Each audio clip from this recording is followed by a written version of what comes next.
Did you guys talked about uni? Yeah, a little bit of university. Is he still based? He was originally in Waterloo. I think he's in a different location now. I like that you didn't even blink at. I said uni. See here when he said uni, I was like, what? Yeah. What's he talking about? I was like, oh, university, college. Gotcha. I didn't go to either one. Spoiler alert. Hey, No worries. so off the rip, didn't you get kicked out of Tourpreneur? What'd you get kicked out of Tourpreneur for, dude? What'd you do? Yeah, interesting. Let's do it. I told you, man. Trial by fire, dude. Let's Let's do go. it. What'd you get kicked out of Tourpreneur for? You broke the rules or something, right? Yeah, I never actually broke any rules, but I was. This was probably now 6 or 7 years ago. We had a program at the time that we co-did with a colleague Josh Oakes. We're no longer work together, but I think The Josh had Sunshine reached out. Tribe. I remember that guy. The Sunshine Tribe. And so, look, Josh definitely rubbed some people the wrong way, and I can't speak to what he did or didn't do inside the Tourpreneur group. I think it was alleged that he was kind of reaching out to Oh, individual members. it was his fault, not your fault. Is what you're saying. Well, I don't want to throw anyone under the bus, but I also don't want to confess anything I didn't do. So, anyway, I'm on really good terms with the Tourpreneur guys. I know you even are. with Shane Whaley afterwards, kind of talked to him, be like, "Hey, dude, just want to let you know that I love what you guys are doing. Here's the truth of the matter." And I think basically what happened as the other guys took it over, right, Mitch and Chris, Yeah. which I've known for years, as they started to monetize, and we're like, well, yeah, it probably makes sense to create a little bit more space between guest focus where we're offering coaching and Yeah, you guys doing so the same thing. Yeah. Yeah, yeah. so just a spoiler alert, I didn't even know that, but I did do due diligence. I reached out to Mitch. I was like, man, I feel like this guy's from your guys' neck of the woods. Like, I've seen your Yeah. name around a bunch. I think we have mutual connections. We might be connected on social media. And I was like, this guy's hitting us up. He wants to be on the podcast. I'm pretty sure he's a fucking marketer or coach. You know what I mean? I'm like, so no offense, but I'm always going to be highly skeptical of fucking coaches or course creators or any all. Also jealous because I think the Yeah. business model is great. But yeah, no, I love Yeah. coaches. Nothing against coaches, but I just asked Mitch. I was like, "Do you know this Kelsey? Is it Toner or Toner? Toner, yeah. Toner?" And he goes, yeah. He's a really good guy, man. He's a really good salesman, and he had nothing but nice things to say to you. He's like, he got in trouble in the Tourpreneur group, and I was like, oh, that's perfect. I'm just gonna fucking Yeah. open it up right with that one. Then I'm gonna start. I Yeah. love it. I don't know nothing about you, dude. So I think I got a little tea, and Let's get after it. I love to Let's make get it after it. spicy. Well, Kevin, Kelsey and I, we sat and talked for maybe a couple hours in Orlando. And who was the other guy that was with us? The other Clayton, Canadian, probably. Yeah, Clayton from Clayton. up here in Vancouver. Clayton. Yeah, And yeah. Clayton made the best proposition to Kelsey. He basically said, like, you do all the work and I'll pay you commission. And Kelsey's like, no, that's not how it works. And No, Clayton sat that's there- what I offered, and then he was too cheap to pay what I wanted. I was yeah, like, exactly. look, Oh, yeah, that's what I it was like, he's He's- like, hey, I don't need you to tell me how, like, you've got all these best practices around selling more corporate tours. He's like, I know that you know what you're talking about. I trust the people that you're getting informed from, but I just want you to do it for me. I'm like, no problem. I'll take 20% commission off of like all the sales we're bringing. And he was too cheap to pay it. I But, was like, but hey, the no great worries. part about it is that you guys sat there for about an hour negotiating this, and I was just listening, and it just it wasn't happening. But Clayton just kept going. It was really funny. I mean, I like Clayton. Clayton's a lot great, too, and but- we have a great relationship too, where we've helped them out a lot over the years, and Yeah, vice yeah. versa, right? So that was they're good. That was guys. funny. He called me up one time and out of the blue, and he's like, he's like, oh man, let's fucking connect or whatever. I'm like, ugh. I'm like, yeah, okay, whatever, let's connect. Like I connect enough on water sports, you know what I mean? It's the last thing I ever want to talk about. Nice guy. I mean, I love Clayton, don't get me wrong, but he was like, what would you say to like, to get to like $100 million? I was like, I first talk to somebody who has that kind of money, and then second, look at another industry, dude. Like you're fucking in the wrong industry for $100 million dreams, man. You know what I mean? You get getting into Kelsey's realm, man. Alex Expand Hormozy. into another climate too would Yeah, probably help. Yeah, renting jet skis in Canada. That's the number one. That's the number one way in the Forbes 500 to get to 100 million. Yeah. Look, it's so brutal too. As you guys know, this isn't just Canada, but when your season's that short, I remember having a conversation, and I'm sure this affects lots of water sports folks, especially when there's fucking snowstorms that are rolling through Florida. Like, I'm guessing that has a hit or an impact on your jet ski rentals and boat tours, right? So anyway, he said just one summer is like, yeah, it clouded over and it rained for like 3.5 weeks for no reason in Vancouver when it's normally sunny and gorgeous. And he's just like, massive hit to their year, right? Everything on track to have the best year ever. And then some of the stuff. Does it get really annoying trying to coach people? Is it, or sometimes are you just like, honestly, are you just like fucking like, Yes, for sure. You know what's honest truth, Kevin, is we've gotten a lot better at like filtering people. Like, you know, we're at a great place where we can be a little bit more choosy with who we work with. And after doing this for like, well, 10 years from the start of Be a Better Guide. But frankly, we start just like nipping these things in the bud. If somebody's like, you know, first you got to have like an open mind, right? So if you're like already like digging in your heels and not open to trying something new, it's like, hey, no problem. Like, we're not here to like force you to do anything you don't want, but let's not waste your time. Let's not waste ours. So that's one thing. The other thing is definitely trying to identify, and you guys probably relate to this too, the people that are in it and really want just, you know, like a lifestyle business. There's things that they want to improve, but for any evolution or growth, like the pain of staying the same has to be greater than the pain of change, right? It's going to take work to break and move the status quo. And a lot of people are just like, yeah, you know, things are pretty good right now. You know, sure, I wish things were better. So again, those aren't people that we love working with, because it's just like, part of what we really wanted to do with Guest Focus was trying to create this mentorship network, right? Where we're actually taking people and folks not unlike, you know, yourself, Kevin, who've got experience, who've been in the trenches, they've learned a lot of things. And one of our favorite things our coaches love to say is like, I wish somebody had told me this. It's like, or hey, I made this mistake for years, and try and, you know, fast track that learning curve for folks. And part of that is paying them for their time. You know, other folks in the industry, I think, rely on the generosity of a lot of people, but we actually want to create a network where like, no, hey, that's valuable. We want to pay you for that time. And a lot of people are willing to pay it because of the results that, you know, you can get working with a mentor. But now because we have a team of 12 coaches, now I'm like, I'm not even, you know, managing my own time or Chad, my partner's time. Now we're really like, oh yeah, we don't want to be wasting some of these other coaches' time, right, when they're engaging with folks. So well, we real raise quick, that bar. we kind of skipped over like you and your journey. Could you give us like a 30-second, like who you are? Yeah, give us your whole life story in 30 seconds, dude. Well, it really started with 25, actually. Yeah. No worries. I'm Canadian. You can probably tell. Originally grew up in Nova Scotia, East Coast, and then married into the West Coast. So now I'm based out here in BC. After university, basically took any job that allowed me to travel, see the world, meet new people, that type of thing. Just wanted to get out there. And so very quickly, I picked up with tours and activities, led a lot of crazy tours in crazy places, from like dog sled guiding in Canada and high ropes and canoe instructor in Australia, all over, and eventually picked up with backroads tours. So really fell in love with adventure travel, like hiking tours, biking tours, and did that for about 6 years. Evolved from obviously being a tour leader and a host, but then also tour guide training, got into taking over regions, taking over trips, multi-day and day tour design. And then that's where I met my wife. We kind of wanted to have family, difficult to do from the back of a bicycle, living out of a backpack. So we kind of had to figure out like, all right, what do we want to do? What can we give back? And the reality was we saw like, man, we've been doing this now for 10 years. And the really cool thing about leading multi-day tours like year round is you work with thousands of day tour operators on any given, you know, whatever multi-year stretch, right? We've got like 10 or 11 tours, activities. So we really got to see like, hey, what were some of the most incredible tour leaders we've ever had? What were some of the most incredible experiences? It was one of my favorite questions to ask people too, not just guides, but guests. Like, hey, what was your most memorable experience ever? Most memorable tour or trip?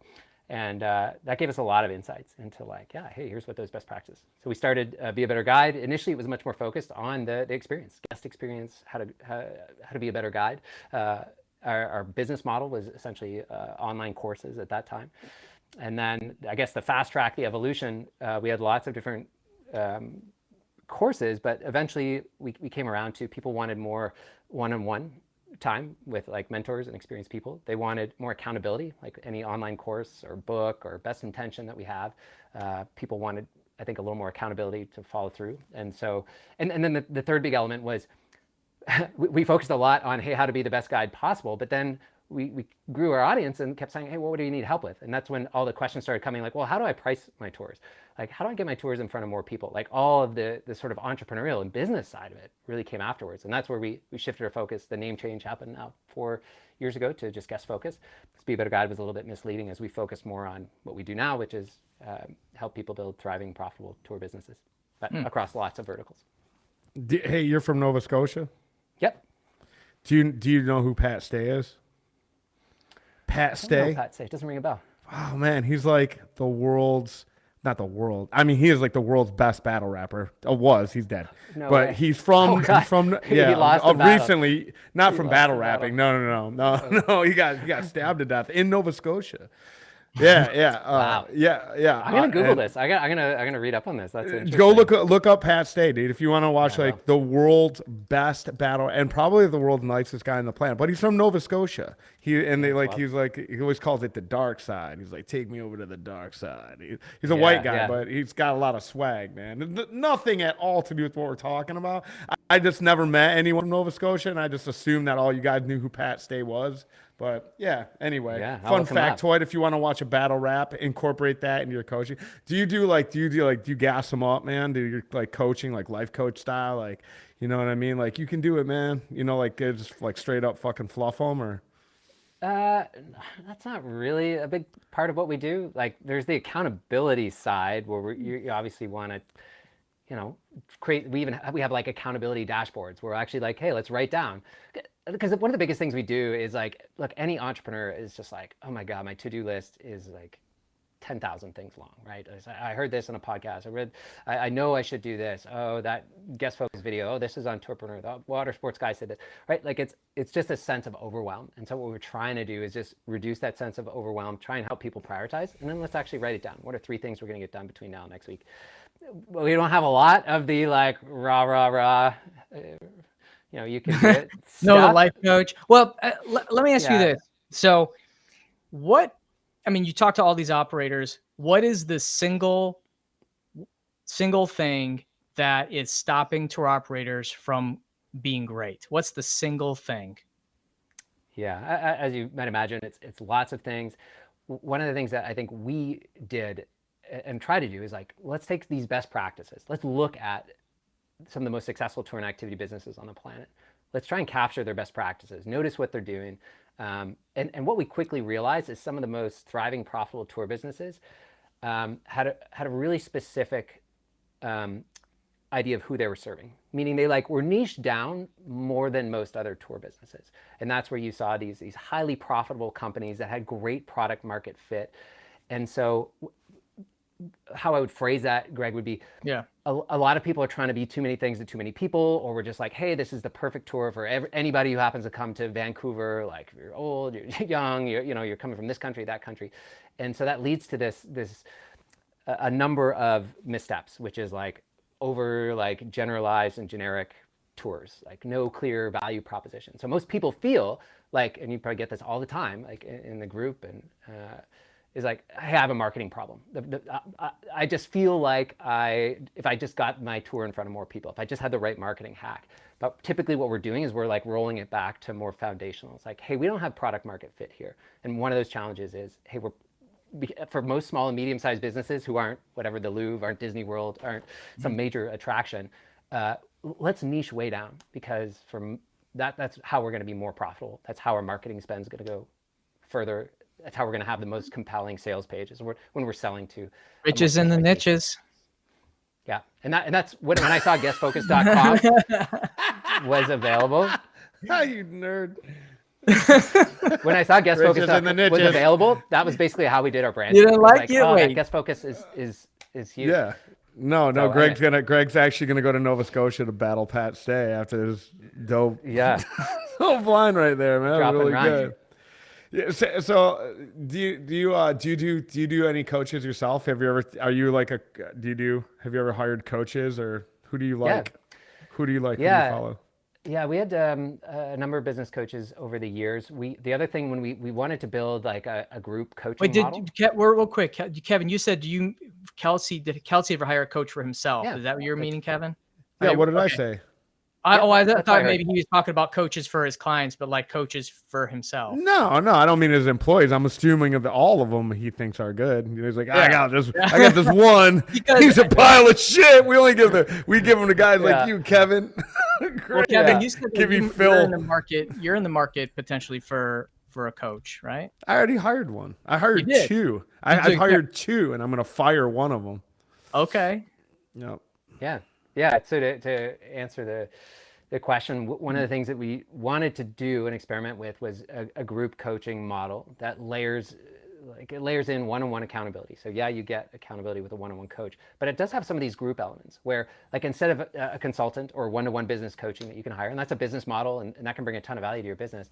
We're taking this different approach where we ourselves are trying to take our own medicine. We're like, let's niche down into tours and activities. This is all we focus on. About half our clients are in the multi-day space, half are in the day tour space, but all of our coaches, it's kind of a requirement, is that they're from this industry. They built and scaled and grown their own tour and activity business. But instead of just doing one-on-one consulting, we do want to layer in the group calls. We do want to have, we have a multi-day operator call where multi-day tour people can get together once a month. We have a day tour operator call. We've got we call it the 2 Comma Club, but basically anyway, if you're doing over $1 million in annual revenue, we've got another kind of. You call it that, or Russell Brunson calls it that? We've nicked it right off of Brunson. The 2 Comma Club. You don't call that. ClickFunnels calls that. Let's go, man. This is what I want to talk about. Now you're gonna get my juices flowing, man. Yeah. So you answered one of my questions. Yeah, you like Russell Brunson. That's Alex Hermosi. You like him too? I'm aware of those guys. I've never actually used or purchased their tools, ClickFunnels, or Tool, a lot of those sorts of things. But I'm aware of them for sure. Do you give them a little award too? The 2 Comma Club? Do you give them the little? No, I do think that would be, we were talking about what's motivating for people, and no question when you're studying human behavior, it's not quite gamifying, but we don't do it right now, but I was like, well, that would be pretty cool if for those that are hustling and grinding and trying to get a backpack, to $1 million in like a sales. guy with a backpack and 2 commas on it. Yeah. Maybe that's it. But that could be motivating to hey, we want to get you to here if you want to. If you don't want to, hey, no worries. But if you do want to get there, let's recognize when you hit that level. I think for a lot of tour business owners, that's probably a pretty big milestone to hit that in revenue. I inherently, you seem like a great guy, but I inherently don't trust marketers. That's wise. What is it that says marketers ruin everything? Isn't that the Seth Godin, and as one of the Yeah. Seth Godin's great. He's all leans into it. Yeah, that's all right. Yeah. No, I got to keep you on your toes here, Kelsey. I got to keep you on your toes, man. Yeah, well, because I know how much you love sales. I listen to enough, and you're all about sales, but apparently there's some line here where it tips over into marketing, where I could probably make a pretty strong case that we're just starting the sales conversation a little bit earlier. When you get to my sales call, I want to make sure that you've got some trust, I love you've got marketing. some rapport. I love marketing. I do love marketing. I love sales because to me, just sometimes in this space, I feel like it's a more honest pursuit, right? Because the reality of this entire thing is all of these guys, fucking cheese tour operators, wine, whatever it is that they're out there doing. Yes. Most of them are probably doing $100,000 a year. What's a really big tour business? I have no idea. So Simply Swiss or Swiss, what's that?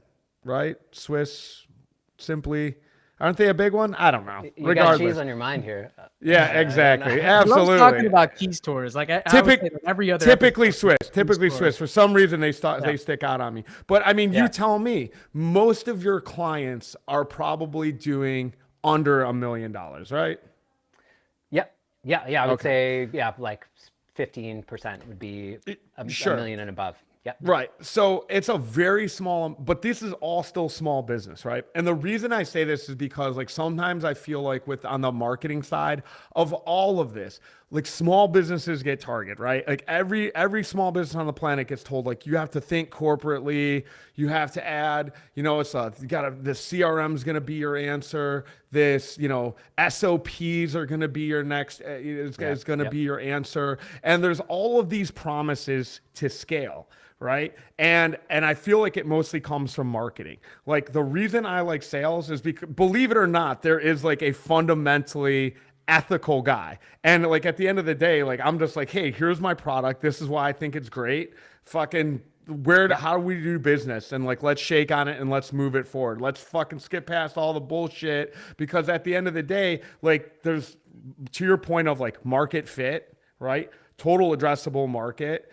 I mean, a lot of this stuff is very, very, very hard to scale. And like water sports, I would say like our average operator is probably over $1 million. I mean, there's a lot of, I don't know, I guess maybe between 500,000 and a million, I guess is probably fair, right, Greg?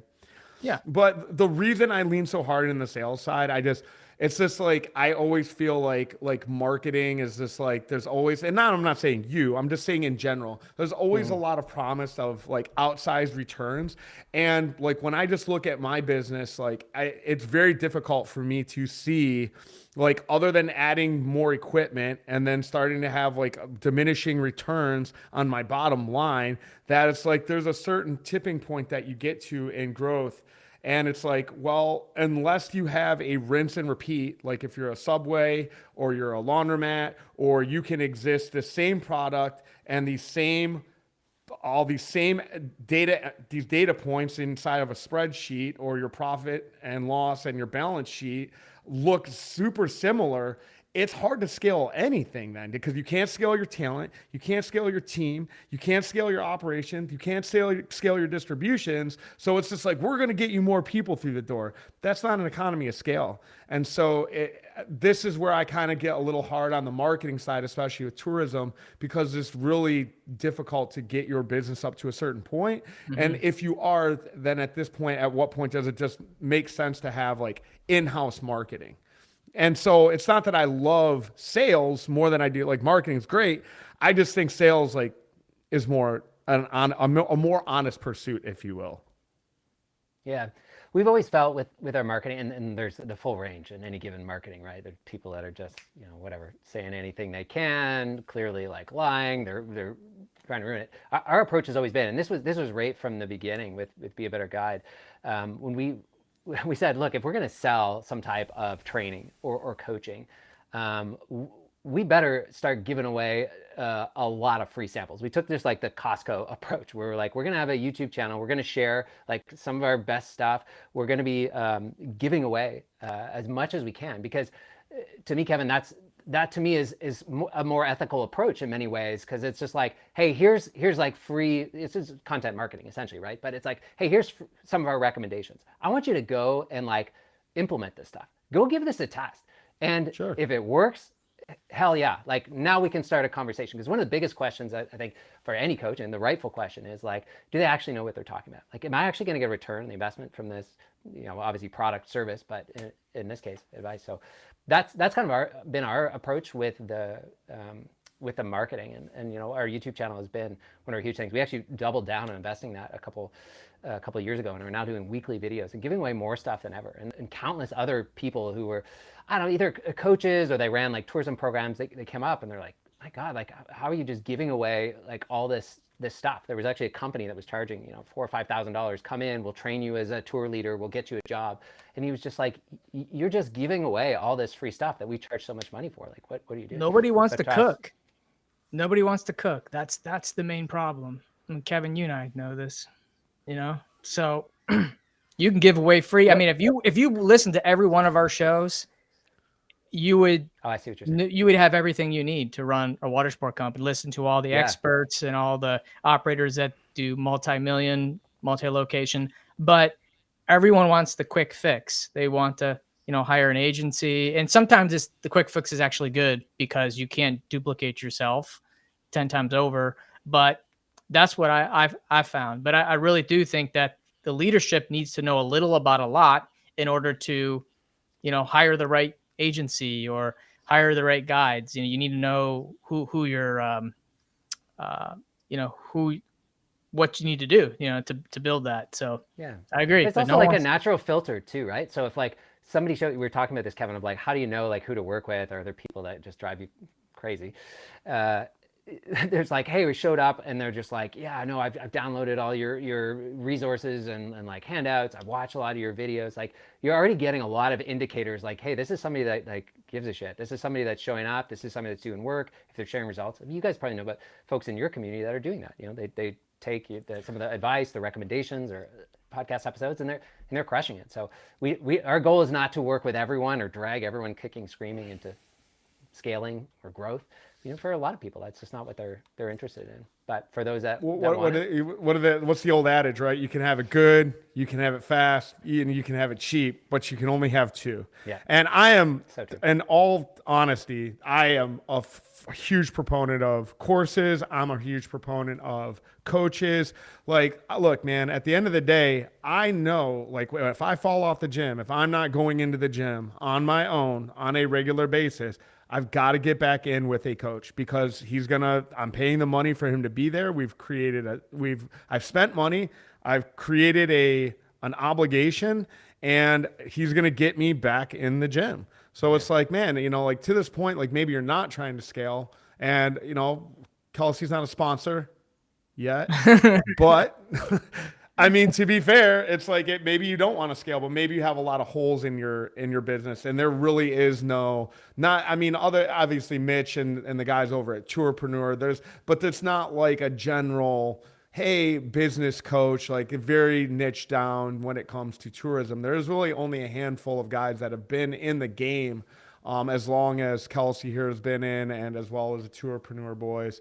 And I'm a huge fan of it. I've never looked at your shit. I can't tell you from, what I mean, exactly what it is 100% you guys do, or if it's a good program or not. I'm not co-signing. I'm just co-signing in the, in the general sense that, so it's always got to be a disclaimer here, man. No, and even people I do co-sign that are paid on the show, I'll be like, hey, spoiler alert, they are sponsors of the show, but we've taken a look at what they do and we like it, so X, Y, Z. So I just got to put that in there because I don't know exactly what it is you get. I can only assume that being in business for 7 years, selling consultancy and coaching, which is 10 years. Not an easy sell, to be fair.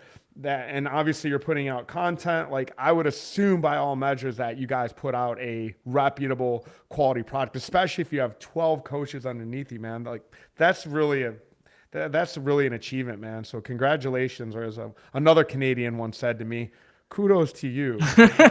Kudos, eh? Kudos to right. you. And I was like, all right. I like one of my. Hey, Kelsey, he was one of my competitors. I want to segue into something because we were in email before, but you do a lot of corporate group marketing, and this is something that Kevin and I really haven't talked a lot about on the show. And I wanted to kind of take a moment to kind of, learn a little bit more about like corporate marketing, and maybe you can share some best practices, for tour operators. Obviously we only have about 10-15 minutes here, but just love to kind of wax on that a little bit. Yeah, carry on the conversation from that late night negotiation with Clayton. Clayton, yeah. Look, this evolved out of a couple of years ago is when it first started, but we started looking at their coaching team, and every coach that works with guest focus, they have their own like specialties, their background. We've got some coaches that do a lot of work with like the cruise industry, and so like we want to leverage their expertise. And what we quickly realized is there's like 3 or 4 of our coaches that do like between $1 million and like honestly like 8 to 10 million in corporate sales. And so we kind of started thinking like, whoa, can we put it together like a training, or like what's some best practices or common mistakes? And that led to, we first ran as a boot camp, but it was called a corporate tours boot camp. And we essentially, anytime we're adding something to our success path, we try and set up, we still have our roots in that online education where it is still virtual, it is still remote, but we want to try and capture it so that you can check this out anytime, any place. But we ran this live, and yeah, so let's dive into like a handful of these best practices. First and foremost, like one of the most common challenges is margin, right? As you guys know, it's just like the margins can be brutal on tours and activities. And so when you step into the corporate world, when you're working with businesses and organizations, the value proposition changes. You know, the let's just use like team building as an example. Like, what's the value to a business if they can have their employees like stick around an extra couple of years? What's the value that you're providing if that, you know, helps them with communication and minimizes like spats or fighting or like this? If you're doing client entertainment or engagement, you know, what's the value to that business if you can wine and dine, you know, that VIP's family, or, you know, make sure they have an amazing time? Is that like $100,000 contract, or $500,000 contract and beyond? So why we leaned into them, and why I think there was a lot of excitement from not only our members, but as we started putting this content out into the world, was just a recognition that, yeah, hey, this can be a lot more profitable. So higher profits. You can have a single point of contact for much larger contracts or groups. You know, we're not doing 100 sales. We're doing one sale or a group of 100 if you want to focus on larger groups, which you don't always have to do. Much higher likelihood of repeat business, right? So longer, we're increasing the lifetime value of that customer, which isn't often the case if we're focused on tourists and travelers. You can often get paid in advance, and you can leverage those assets, the profit, that money, to invest in marketing growth. So there's just like a whole lot of reasons why this is a really attractive thing to add to your tour and activity business. Yeah, you want to just rip off like some of the common mistakes we see? I mean, first off, like I think a lot of us have the infrastructure. I mean, Kevin does private groups, and we have a big military base here, so we do a lot of like military business with a lot of our tour operators. But like, is there like marketing tools that like tour operators can use to reach corporate? Like, I know like my bank, like they usually go through like what EB entertainment benefit groups. So there's different like platforms that corporate groups use to find team building events and stuff like that. Like maybe we can start there of like, what are these corporate groups using to find tour operators aside from just going on Google? Yeah. Again, we kind of rush to that marketing. Typically, I would roll this back a few steps. And the common mistake that we see is like, hey, we've got a catch-all private and maybe corporate group page, right? And it's kind of generically describing like, hey, we work with like bar mitzvahs and, you know, bachelorette groups or Fortune 500 companies. And you get this very sort of vague value proposition with a usually not a particularly compelling call to action, like be like, contact us, right? And so one of the first things is that same guest focus formula, we call it, but drill down and really get clear on like, what's the key problem you're solving? And so within corporate, let's lean into, okay, are we going to focus on like a team building type experience? Are we going to focus on client entertainment and engagement? Do you want to have something that's maybe less team building, but more just like social events, right? Where we're trying to connect, you know, celebrate holidays, financial year ends, these types of things. So, or let's throw in another example, like bachelorette groups, right? Like, this is not news to you guys, but you can sell so much more effectively to a bachelorette group organizer with a dedicated landing page where you're getting really clear around that bachelorette experience. You can have testimonials and social proof from other bachelorette organizers. You can have features and benefits that are relevant to a bachelorette party. So one step over would be, well, what's that corporate niche? Is it team building? And so another food tour operator in Vancouver, we helped her transition from one of those generic sort of catch-all pages to now really specific landing pages for the different niches that she was going after. Yes, also good SEO food. I mean, it's funny because like it makes a lot of sense you say that, but like every operator's website I go to, it's all like, hey, we do all these a bullet point list of 20 things, but if you broke it out in landing pages, not only could you get search terms like, you know, Miami bachelorette parties, or Miami corporate parties, aside from it just being, and then you can have social proof. It's a good point. Yeah, it's a solid tip, man. Here's solid tip. Solid tip. You got sound effects? Hey, I gotta ask you, man. Did you like you got like the fucking cadence of a YouTuber, man?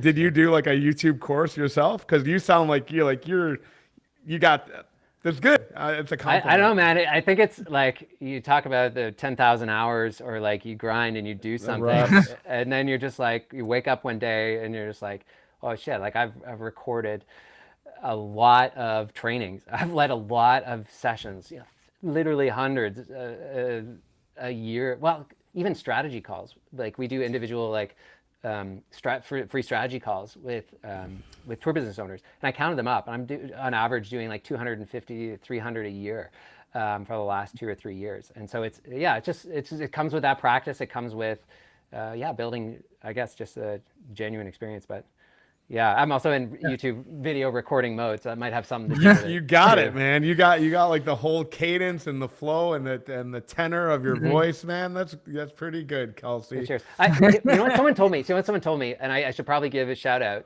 Yeah, shout out to dad and mom, but they were teachers. Like it's the stuff I grew up being like, I never want to be a teacher. Like this job, it seems like the worst thing in the world. I absolutely will never be a teacher, and stay here in Nova Scotia and teach. And then, like, sure enough, here I am years later doing it, but just in a different medium, right? Doing it online, doing it over. Now you're going, Zoom. smash that like button. Yeah. So that probably had a lot to do with it, is maybe getting some good foundation. How many subscribers do you have on your YouTube channel? I haven't looked recently. I think it's 19,000 or something. That's awesome, man. That's so good. We hit like 1.4 million views. That's awesome, man. And how old is the channel? I mean, that you've really been going hard on it, like you said. Yeah, more recently with again more in the last 2.5, 3 years, focused content for tour business owners. But yeah, it started probably 10 years ago with some of the Be a Better Guide training. All those videos are still there. The early ones, like really practical, down to earth stuff on like how to lead great tours and that type of thing. Here's really cool, just man. One more quick win on the corporate. Sure. I know you let you guys go. One of the big thing that came from our coaches is we see a lot of people falling into that trap of like over customization. And Kevin, you talked about this, like how difficult it is to scale products. And so if you're doing these corporate things where every time there's a lot of back and forth, you got to figure out the details, you got to put the invoice, the meeting point changes, the information that you got to send them.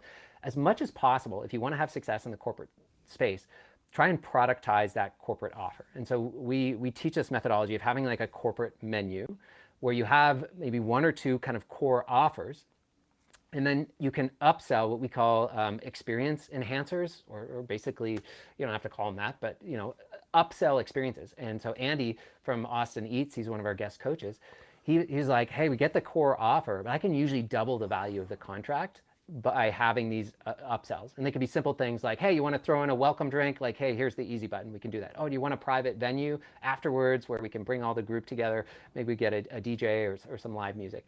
And so we encourage people to think about that productization. And yeah, you can do custom stuff, but then you got to charge for it. Like appreciate the have a substantial markup where you're kind of driving people to these core corporate offers.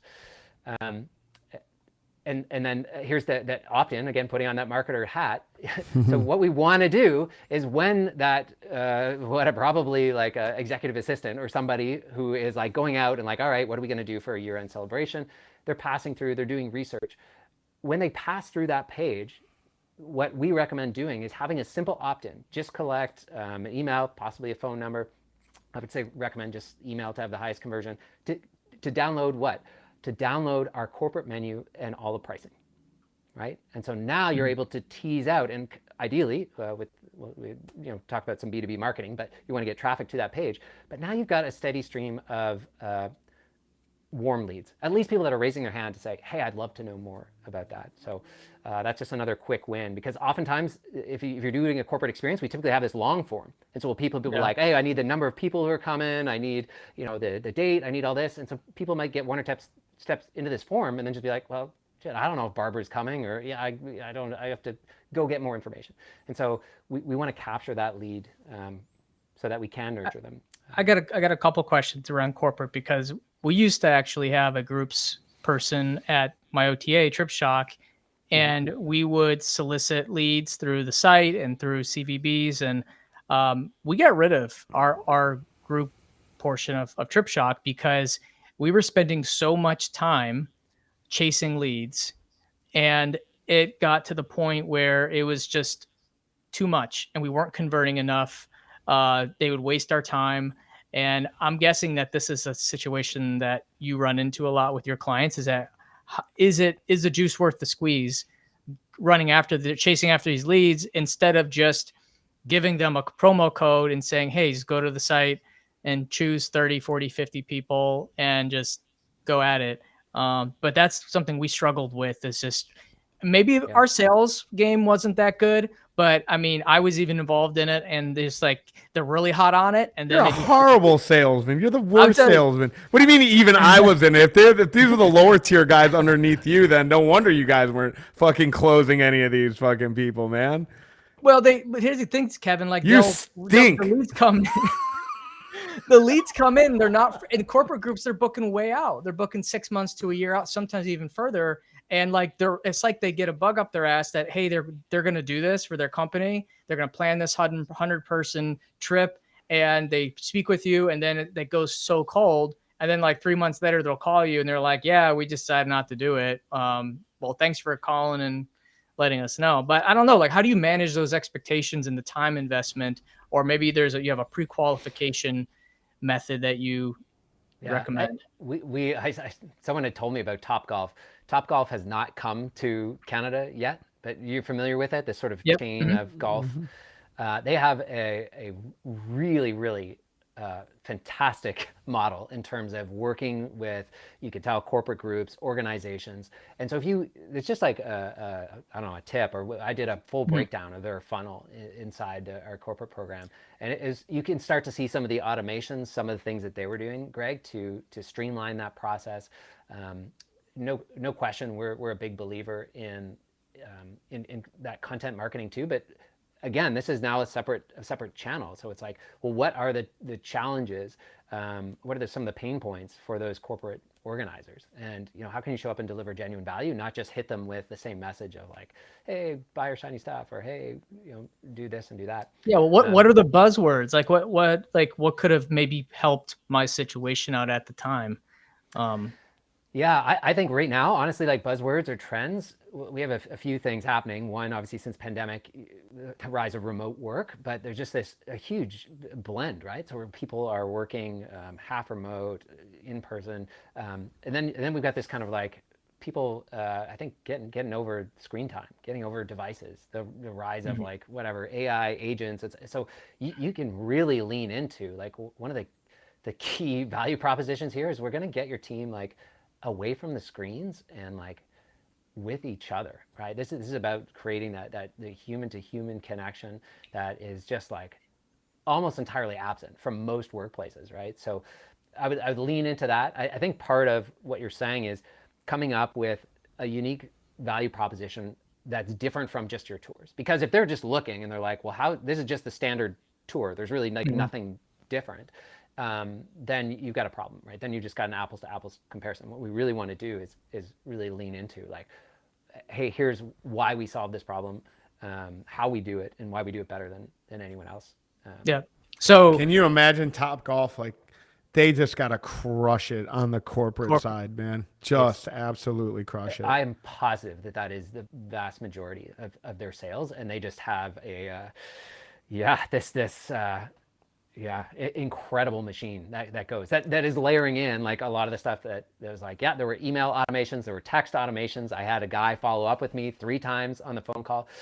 They had the same like low commitment first step. Hey, just pop in your email address first. And then there was like, hey, since we've got you, here's some, if you've got some more information about your event, let's start here. And then if you are thinking about that sales funnel, essentially it's typically a longer sales cycle. So one, we've got to set expectations around that. But we, in our program, we've really leaned into AI prompts and how you can quickly create these sales assets. And so once you are clear on who you're serving, right, and then the goal of that sales funnel, let's automate 5 or 6 touch points over the course of the next month that are going to drive people to do what? Well, if they got your corporate menu, let's follow up. We call it kind of like that sideways sales letter, where it's like each of those touch points has one call to action. It's just like, hey, come on back and fill out that corporate inquiry form. Yeah, one thing I'll say about corporate, we had one school that we did a group for. It was like 200 kids. And because schools require you to go through a lot of paperwork to get approved as an approved vendor, once you're in, they want to use you for everything because it's just easy. They don't got to go through that application process. So, you know, if that's a discouraging factor of you moving forward with like a public institution, don't let it be, because once you're in and they like you, like they're going to use you every single time because they don't have to worry about going elsewhere. It's like, it's so simple. That's why you're going to see like a lot of schools, they're going to use the same vendors for decades because it's just easy. So that's a real good piece. I know that's not necessarily corporate, but it's in the same. Yeah. And we always highlight too, like, hey, look, you might be really excited by that opportunity, but we want to bring like a realistic assessment to this too. Like, not every location, not every tour activity experience lends itself to corporate. So we don't have a reality check here. If you're in the middle of like Bumblebrush, Alberta or Manitoba, like, yeah, obviously this may not make sense. But if you're near any kind of urban center, there's a really good chance that there's a lot of companies and organizations that are doing that sort of like same old either team building or same old just like, hey, we just take everybody out for dinner. And if you can offer like what we all do, which is like, no, this is going to be a more memorable experience, more engaging. I don't even run tours, and I want to do it. I want to join the Be a Better Guide. I want to, for free though. I want 100%. So, and then I'll release this podcast live, sir. Being held hostage. Oh no, that great tourpreneur story never made it to air. There'll be a 30-second long podcast. Like, that was a short one. Kevin fucking roasted that guy, man. And then they shut it. No, I like it, man. It sounds. I'm not gonna lie to you. I love courses. I love fucking the coaching cohorts. You ever see Ali Abdal? You ever see his funnel? Yeah, I've seen some of his YouTube videos. He's great. Daniel Priestley. He's a fucking monster. Yeah. Yeah, I like Daniel Priestley and Ali Abdal, or however you pronounce it. Yeah, what's it? I don't know who Daniel Priestley is. Yeah, Daniel Priestley was an Australian, let's say, entrepreneurial thought leader. He wrote a number of books that are like key person of influence, scorecard marketing. But again, just like a pretty chill, like there's something about, I think, to both those guys that like non-American, and so they don't fit the typical mold of like the rah-rah, I don't know, Russell giant Brunson. muscles. yeah, nose things like Hormozy. They're just like pretty chill dudes with like pretty compelling ideas who have both built like, you know, multi-million-dollar empires. So yeah, he's worth checking out, Daniel Priestley. I just went to Hormozy's thing in Vegas last week. Okay. Wild. Worthwhile? I mean, I don't know. I mean, it just depends on your business. If you have if you meet the criteria, if you have, you know, a business that has low assets and monthly recurring revenue, and it fits the model, and you're like, oh man, you know, it was pretty cool, man. Like, basically his pitch was like, if you're interested in selling your business to acquisition.com, they basically put you together with like their team to find any holes inside of your evaluation metrics without having to do like going through months and months and months of like strict analysis, and going and basically giving every single piece of your business, you know, do you have single channel constraints? Do you have data constraints? And it was pretty cool. I think for like a business owner that does, you know what I mean, it's maybe under like $2-3 million and they're looking to scale. And I mean, he sold the idea that he's got brick and mortar, but I was telling Greg about it. It was so great because it was like a legit old school webinar. That's the way it was set up. And then the fucking upsells came in like an army, dude. Like it was like doors locked, 15 guys. I was like surrounded by salespeople when he did the first upsell. I didn't even make it through the second one because I talked to somebody and they're like, yeah, the next one's going to be like 150 grand. And it was like a 2-hour Q&A with Alex and Layla. And I pretty much got the answers it was worth it. I really liked it. Yeah. I thought it was cool. So two other, Daniel Priestley, his company is called Dent. And he does something similar. So it's worth checking out. Same sort of thing where he's helping tour businesses scale. And I don't know if you've ever seen Ryan Dice. He's another marketer guy, D-E-I-S-S. I've heard the name, but I don't think I've ever seen any of his content. he does scalable.co, and it's like kind of a trajectory for some of those guys, but both Ryan Dice and that I'm gonna Daniel write Priestley these down. have similar programs, I would suspect, to Hormozy, where they're looking to help you scale up. So if you're interested in that content, definitely check those guys I out. love it. Ryan Dice and Daniel Priestley. Yep.